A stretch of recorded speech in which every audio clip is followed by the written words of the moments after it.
नमस्कार दोस्तों, welcome to UP regular classes. तो जैसा कि आपको पता है कि हम लोगों ने पॉलिटी स्टार्ट की है यूपी पीसीएस आरआरआर एग्जाम के लिए। जो भी पीवाईक्यू क्वेश्चन हैं, जितने भी प्रीवियस ईयर क्वेश्चन हैं, उनका एक्सप्लेनेशन कर रहे हैं कायदे से। और इंडियन पॉलिटी की क्लास नंबर सेकेंड है, ठीक है ना। पिछली क्लास आपने नहीं देखी हो, ज़रूर देखना, स्टार्टिंग है। और जितने भी क्वेश्चन अभी तक आए हुए हैं उनको चैप्टर वाइज अच्छे से कवर करना है, ठीक है। तो चलिए शुरुआत करते हैं सेशन की। चैनल पर नए सब्सक्राइब, इस वीडियो को लाइक और शेयर जरूर करना। पहला क्वेश्चन क्या कह रहा है, ये रहा पहला क्वेश्चन। निम्नलिखित में से संविधान सभा की संघ संविधान समिति का अध्यक्ष कौन था। कुल मिला के जो प्रमुख समितियां हैं, प्रमुख समितियां बनी हैं, उसके आज ज़्यादातर क्वेश्चन हैं, ठीक है। ठीक, तो चलिए देखते हैं। अब देखो, जितने भी समितियां हैं प्रमुख, संविधान निर्माण से संबंधित समितियां जितनी भी हैं, उनमें एक क्वेश्चन अक्सर आता है कि या तो पूछ लेगा संघ संविधान से संबंधित या तो प्रांतों से संबंधित, ठीक।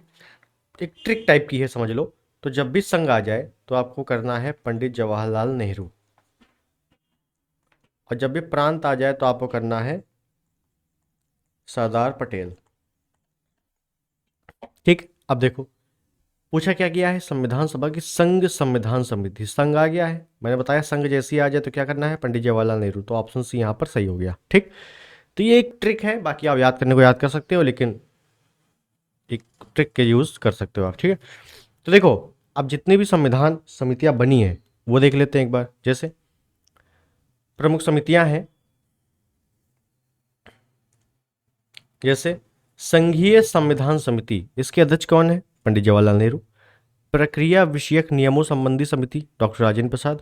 जो इंपॉर्टेंट है वो मैं बताता चल रहा हूँ कि भैया ये वाली आपकी ज़्यादा इंपॉर्टेंट है, ये आपकी अभी तक नहीं पूछी गई है लगभग, ठीक है। संचालन समिति के डॉक्टर राजेंद्र प्रसाद इंपॉर्टेंट है। प्रारूप समिति बहुत ज़्यादा इंपॉर्टेंट है, इसकी तो डिटेलिंग पूछी जाती है, डॉक्टर भीमराव अम्बेडकर।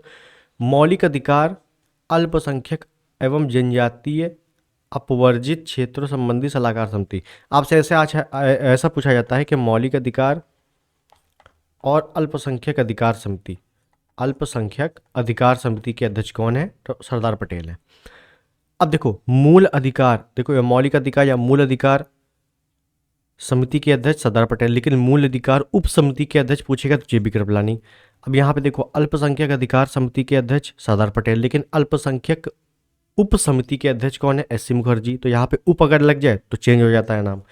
संघीय शक्तियों संबंधी समिति, संघीय आ गया, संघ आ गया तो बस पंडित जवाहरलाल नेहरू कर देना है। प्रांतीय संविधान समिति, प्रांत आ गया तो सरदार पटेल कर देना है। कार्य संचालन संबंधी समिति, के एम मुंशी, ठीक है ना। तो ये वाले पार्ट आपके बहुत इंपॉर्टेंट है, ठीक। चलिए आगे देखें। संविधान सभा की प्रांतीय संविधान समिति का अध्यक्ष कौन था, प्रांतीय। अब देखो, मैंने बताया जहां पे प्रांत आ जाएगा तो वहां क्या करोगे, पटेल साहब करेंगे, सरदार पटेल करेंगे, सरदार पटेल, ऑप्शन डी। नेक्स्ट, भारतीय संविधान की प्रारूप समिति के अध्यक्ष कौन थे, प्रारूप समिति का पूछा गया है तो बताना है प्रारूप समिति के अध्यक्ष कौन थे। अब देखना है, प्रारूप समिति के बारे में कुछ चीजें मैं बता दूं।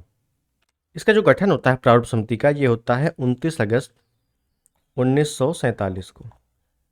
इसके अध्यक्ष कौन है, अगर इनका अध्यक्ष पूछ ले, अध्यक्ष कौन है, तो डॉक्टर बी आर अम्बेडकर, ये डॉक्टर भीमराव अम्बेडकर इसके अध्यक्ष हैं।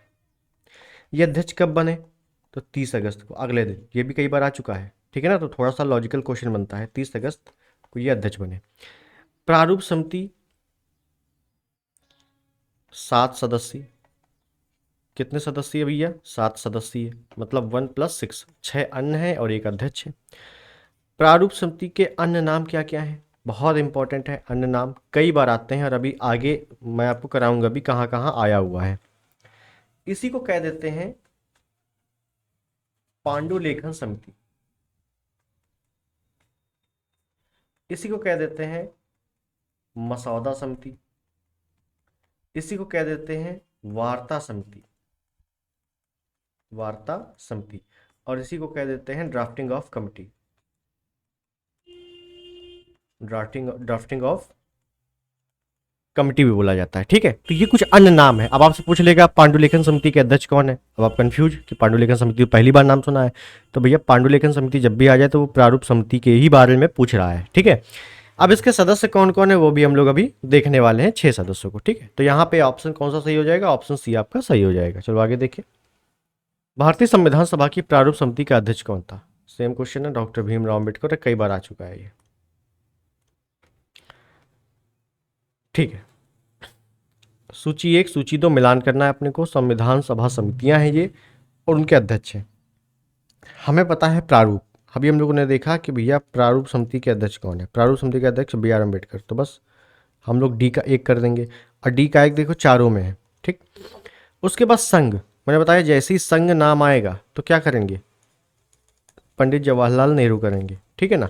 तो पंडित जवाहरलाल नेहरू मतलब सी का दूसरा, और सी का दूसरा जैसे ही आएगा तो ऑप्शन बी आपका गलत हो जाएगा, ऑप्शन डी आपका गलत हो जाएगा। मूल अधिकार समिति सरदार पटेल, और मूल अधिकार उप समिति एस सी मुखर्जी ने बताया था, तो मूल अधिकार समिति सरदार पटेल, तो ए का हो जाएगा चौथा, तो ऑप्शन ए आपका सही है। क्लियर हो गई चीजें, आगे देखेंगे। संविधान सभा द्वारा स्थापित मौलिक अधिकारों और अल्पसंख्यक हेतु सलाहकार समिति के अध्यक्ष कौन थे। Very very important, very very important भैया। देखो, मौलिक अधिकार और अल्पसंख्यक अधिकार समिति के अध्यक्ष, अब अगर यहाँ पे जुड़ जाता मौलिक अधिकार उप समिति, अल्पसंख्यक अधिकार उप समिति, तब आंसर कुछ और होता, लेकिन आंसर अलग अलग होता तब, लेकिन अभी आंसर एक ही होगा। कौन होगा, Sardar Patel. Option B is the right answer. अगला देखेंगे, डॉक्टर भीमराव अंबेडकर की अध्यक्षता में संविधान सभा की प्रारूप समिति में कितने अन्य सदस्य थे। बहुत अच्छा क्वेश्चन, कितने अन्य सदस्य थे। अब मैंने आपको बताया है कि जो प्रारूप समिति इसके कई नाम हैं, ठीक, और इसमें कुल 7 सदस्य थे। कितने सदस्य थे, 7 सदस्य, 7 सदस्यीय समिति थी ये। लेकिन प्रश्न क्या बोला है, प्रश्न बोला है प्रारूप समिति में कितने अन्य सदस्य थे। तो भैया एक अध्यक्ष था और अन्य कितने थे, 6 थे, तो बस यहाँ पे ऑप्शन बी सही हो जाएगा। अब ये अन्य 6 कौन कौन थे वो भी एक बार देख ले हम लोग, ठीक है। तो वो भी एक बार देख ले, तो सबसे पहले तो हम लोग अध्यक्ष देख ले कौन है,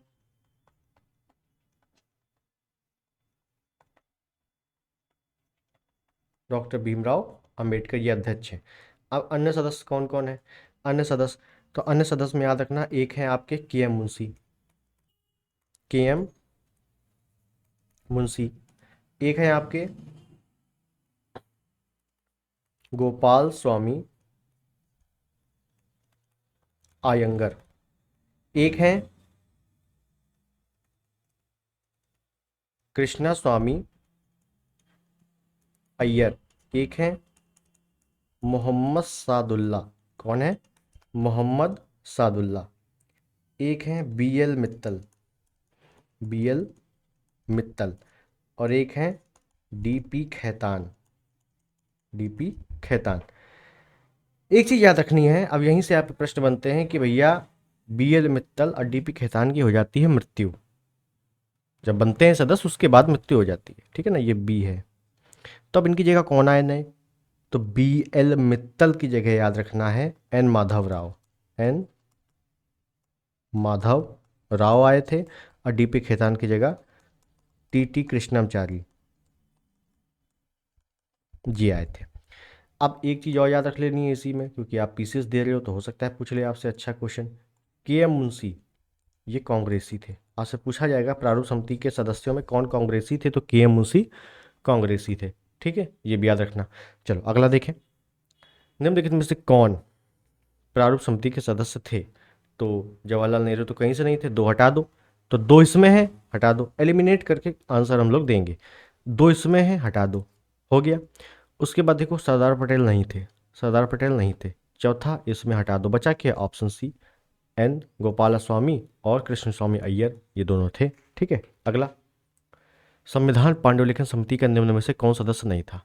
पांडुलिखन समिति जैसे ही आएगा तो याद होना चाहिए ये क्या है, ये प्रारूप समिति के ही बारे में बात कर रहा है। सदस्य नहीं था तो के एम मुंशी थे, मोहम्मद सादुल्ला अय्यर, जवाहरलाल नेहरू नहीं थे, तो ऑप्शन डी आपका गलत हो जाएगा। अगला, संविधान सभा ने डॉक्टर भीमराव अंबेडकर की अध्यक्षता में प्रारूप समिति का गठन कब किया था। तो प्रारूप समिति कब बनी थी, 29 अगस्त 1947। डायरेक्ट डेट भी पूछी जाती है, तो डेट आपकी इंपॉर्टेंट है, ठीक है ना, कुछ डेटें आपकी काफ़ी इंपॉर्टेंट है, याद करना है। चलो अगला, संविधान निर्मात्री परिषद झंडा समिति के अध्यक्ष कौन थे। झंडा समिति, तो डॉक्टर राजेंद्र प्रसाद, याद रखना है झंडा समिति के अध्यक्ष डॉक्टर राजेंद्र प्रसाद थे, ठीक। नेक्स्ट, भारत के संविधान में उद्देशिका का विचार लिया गया है। अब देखो हम लोगों ने यहाँ पे क्या किया, हम लोगों ने यहाँ पे प्रमुख समितियाँ देखी और उसके बाद जो संविधान के स्रोत हैं, याद रखना है संविधान के जो स्रोत हैं वो भी हम लोग देखेंगे। तो पहला क्वेश्चन इंपॉर्टेंट बोला गया है कि भारत के संविधान में उद्देशिका का विचार लिया गया है। उद्देशिका को बोले तो प्रस्तावना, उद्देशिका बोले तो प्रस्तावना। अब देखो प्रस्तावना का एक तो आ जाएगा अवधारणा, एक अवधारणा और एक आ जाएगी भाषा। प्रस्तावना की भाषा कहाँ से ली गई है भैया, यही बता दो। तो याद रखना जब भी अवधारणा आ जाए तो हम लोग करेंगे यूएसए, और जब भी भाषा आ जाए तो हम लोग करेंगे ऑस्ट्रेलिया। ये चीज़ें आपको याद होनी चाहिए, ऑस्ट्रेलिया, ठीक। मतलब जो अवधारणा है, अवधारणा बोले या विचार बोले, कहाँ से लिया गया है, यूएसए से। और भाषा कहाँ से ली गई है, ऑस्ट्रेलिया से। तो पूछा क्या गया है, विचार पूछा गया है तो यूएसए कर देना है, ठीक। नेक्स्ट, भारतीय राजनीतिक व्यवस्था में इनमें से कौन सर्वोच्च है। सबसे सर्वोच्च कौन सा, सर्वोच्च कौन सा है, सबसे ऊंचा कौन सा है। भाई देखो धर्म तो नहीं है, संसद भी नहीं है, सुप्रीम कोर्ट भी नहीं है। सुप्रीम कोर्ट क्यों नहीं है, संसद क्यों नहीं है, क्योंकि ये लोग बंधे हुए हैं। इनकी एक सीमा रेखा है, इसको लांघ नहीं सकते। कैसी सीमा रेखा है, संविधान में लिखी हुई है। तो सबसे सर्वोच्च क्या हो गया, संविधान हो गया। Option B is the right answer. अगला, भारत में न्यायिक पुनरीक्षण जुडिशियल रिव्यू की संकल्पना निम्नांकित देश के संविधान से ली गई, कहाँ से ली गई है। तो याद रखना ये ली गई है यूएसए से। मतलब सुप्रीम कोर्ट या हाई कोर्ट, कोई भी न्यायालय, कोई भी न्यायालय अपने द्वारा लिए गए जो निर्णय है उसके विरुद्ध समीक्षा कर सकता है, उसकी एक बार रिव्यू कर सकता है कि मैंने सही दिया है, गलत दिया है। और या तो अगर कोई संविधान, कोई ऐसा कानून बनाया जा रहा हो जो संविधान को थोड़ा सा लो कर दे, नीचे कर दे, तो उसको भी संविधान क्या करेगा, ऐसा कानून को शून्य घोषित कर देगा। तो यही है न्यायिक पुनरीक्षण, ठीक। यूएसए से लिया गया है, याद रखना है। नेक्स्ट, न्यायिक पुनर्विलोकन की व्यवस्था कहाँ से ली गई है। तो वही सेम क्वेश्चन है, न्यायिक पुनर्विलोकन आपकी यूएसए से ली गई है। तो केवल यूएसए में है ऐसा तो नहीं है भाई, यूएसए से ली गई है, कहाँ, भारत में ली गई है। तो भारत और यूएसए दोनों में, तो ऑप्शन सी टिक मारेंगे। नेक्स्ट, निम्नलिखित में से कौन सा लक्षण भारतीय परिसंघ और अमेरिकी परिसंघ में समान रूप से पाया जाता है। तो एकल नागरिकता नहीं पाई जाती, क्यों, क्योंकि ये ब्रिटेन से ली गई है। लेकिन पूछ रहा है किसका, अमेरिका से। संविधान की 3 अनुसूचियाँ नहीं पाई जाती, क्यों, क्योंकि ये ऑस्ट्रेलिया से ली गई है, ठीक है ना। लेकिन पूछ किसका रहा है, अमेरिका का। न्यायपालिका की द्वैतता, द्वैतता नहीं है, एकल न्यायपालिका है। तो उच्चतम न्यायालय की व्यवस्था जो है यूएसए से ली गई है। तो ऑप्शन डी आपका सही हो गया।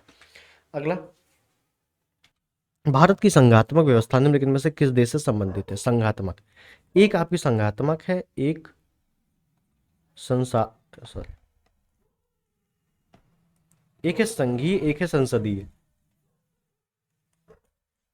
संसदात्मक, ठीक। तो संघीय कहाँ से ली गई है और ये कहाँ से ली गई। तो याद रखना संघीय जब भी आएगा तो कनाडा करोगे, क्या करोगे, कनाडा। और संसदीय जब भी आएगा तो ब्रिटेन करोगे, क्या करोगे, ब्रिटेन, ठीक है। तो संघात्मक पूछा गया है कनाडा, तो option A is the right answer, ठीक। चलो अगला, भारत में संघवाद, संघवाद सेम क्वेश्चन है, कनाडा, कनाडा से लिया गया है, ठीक है। भारत के संविधान में सम्मिलित संवर्ती सूची किस देश की देन है। संवर्ती सूची ऑस्ट्रेलिया से ली गई है। ऑस्ट्रेलिया से आपकी जो संयुक्त बैठक है, संयुक्त बैठकों के बारे में आगे हम लोग डिटेल में देखेंगे। क्योंकि अगर आप मेंस में भी संयुक्त बैठक के बारे में कुछ लिखना चाहो तो मेंस में भी लिख सकते हो, इतने इतने पॉइंट लिखवा दूंगा मैं। तो संयुक्त बैठक की अवधारणा आर्टिकल 108 में है। और संयुक्त बैठक की जो अध्यक्षता है वो स्पीकर करता है, प्रोटेम स्पीकर करता है, लोकसभा अध्यक्ष करता है, ठीक है।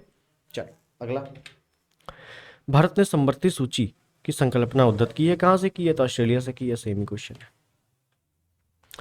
देखो क्रम से आया है, 11, 12 फिर 14। चलो अगला देखें, भारत के संविधान निर्माताओं ने 7वीं अनुसूची में वर्णित संवर्ती सूची की अवधारणा को ग्रहण किया था। सेम ही क्वेश्चन है, संवर्ती सूची ऑस्ट्रेलिया से ली गई है, ठीक है ना। कनाडा से संघात्मक व्यवस्था या संघीय शासन प्रणाली। दक्षिण अफ्रीका से संविधान संशोधन, संविधान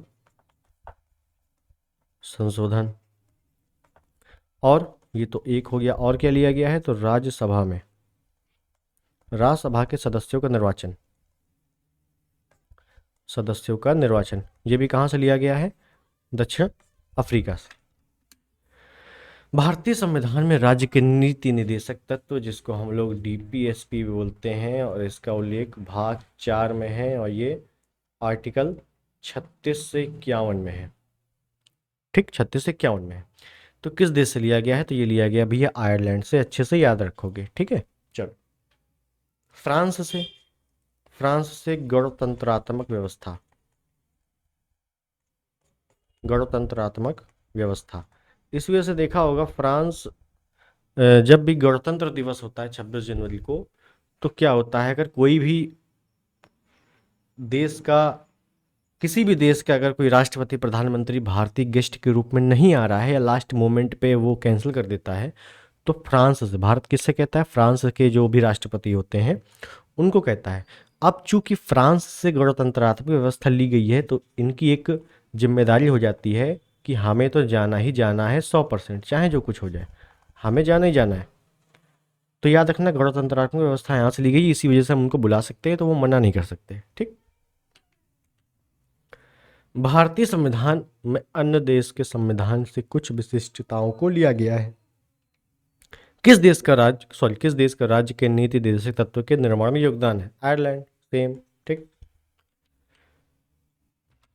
राज्यसभा किस गठन में प्रतिभा, अनुभव एवं सेवा को प्रतिनिधित्व देने में भारतीय संविधान निर्माताओं निम्नलिखित उदाहरण से प्रभावित हुए?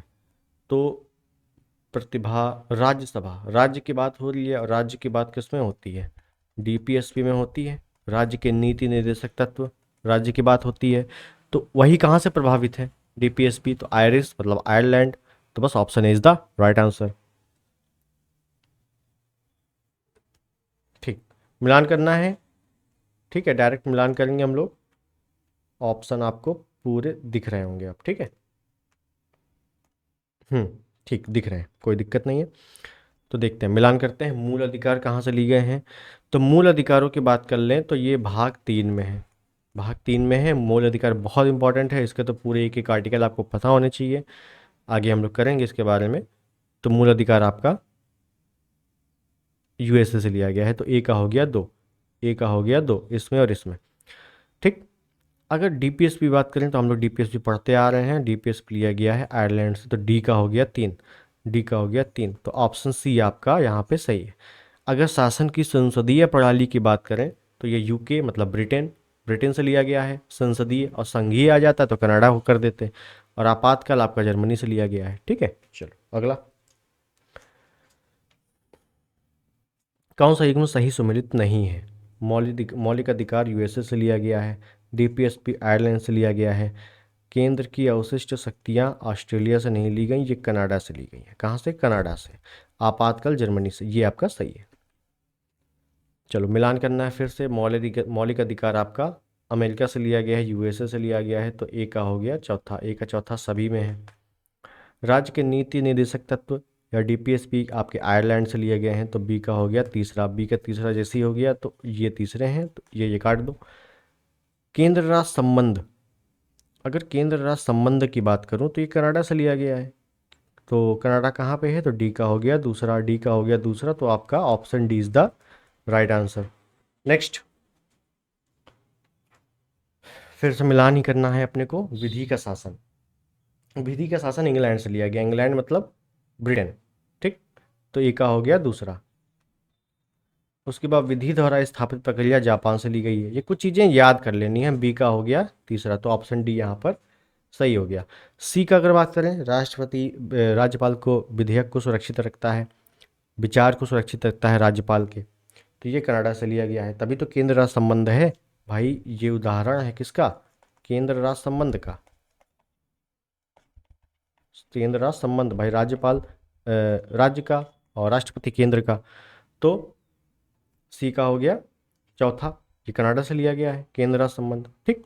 तो इसी टाइप से आप कर सकते हो। अगला देखें, मिलान करना है अपने को। राज्य की नीति निर्देशक का तो सेम क्वेश्चन है, सेम चीज़ें हैं। ए का हो गया तीसरा, और मूल अधिकार यूएसए से तो पांचवा। उसके बाद समवर्ती सूची आपकी ऑस्ट्रेलिया, समवर्ती सूची हम लोग देखते हुए आ रहे हैं। सी का हो गया 1, तो बस option D is the right answer. Next, भारतीय संविधान में मौलिक कर्तव्यों का विचार लिया गया है। मौलिक कर्तव्य, यहाँ मौलिक अधिकार नहीं है, मौलिक कर्तव्य है भाग 4A आर्टिकल 51A, और इनको जोड़ा गया बाद में 1976 में 42वें संविधान संशोधन द्वारा 1976 में सरदार स्वर्ण सिंह समिति के द्वारा इनको जोड़ा गया, और वर्तमान में मौलिक कर्तव्यों की संख्या 11 है। तो ये कहाँ से दिया गया है? तो ये रूस से लिया गया है, ऑप्शन सी याद रखना है। नेक्स्ट, कथन कारण है भारत का संविधान सबसे अधिक लंबा हो गया है। बिल्कुल सही है, लंबा है ना, बड़ा भी है, बिल्कुल। मौलिक अधिकारों का अध्याय अमेरिकन संविधान के मॉडल से प्राप्त है, मतलब मौलिक अधिकार यूएसए से लिया गया है, ये बिल्कुल सही है। तो क्या मौलिक अधिकार यूएसए से लिया गया है, इसी वजह से भारतीय संविधान लंबा हो गया है? गलत, एक दूसरे से रिलेट नहीं कर रहा है। हाँ, दोनों अलग अलग सही है, लेकिन एक दूसरे की व्याख्या नहीं करते, तो इस वजह से option B is the right answer. Next, भारतीय संविधान में सन्निहित मूल अधिकारों की अवधारणा किस देश के संविधान से ग्रहित की गई है? मूल अधिकार यूएसए से लिया गया है। ठीक है, चलो, भारतीय संविधान में मूल अधिकारों का विचार लिया गया है। मूल अधिकार यूएसए से लिए गए हैं, सिंपल क्वेश्चन है। मौलिक अधिकार सेम क्वेश्चन है, ठीक है ना, कई बार आ चुका है, तो मैंने एक भी क्वेश्चन आपके हटाए नहीं है, सभी क्वेश्चनों को लिया है ताकि आपको कंफर्म हो जाए कि देखो क्वेश्चन वही आने हैं, क्वेश्चन वही आ रहे हैं, और कैसे कैसे आपके घुमा फिरा के पूछ सकता है वो, बस। ठीक है, चलो, और अपना आखिरी क्वेश्चन है कि लिखित संविधान का प्रावधान किस देश से लिया गया है? तो लिखित संविधान जो लिया गया है वो अमेरिका से लिया गया है। ठीक, अमेरिका के संविधान में याद रखना मात्र केवल 7 आर्टिकल हैं। कितने आर्टिकल है? 7 आर्टिकल है। ठीक, और सबसे छोटा है, विश्व का सबसे छोटा, ये भी याद रखो, विश्व का सबसे छोटा संविधान, सबसे छोटा संविधान।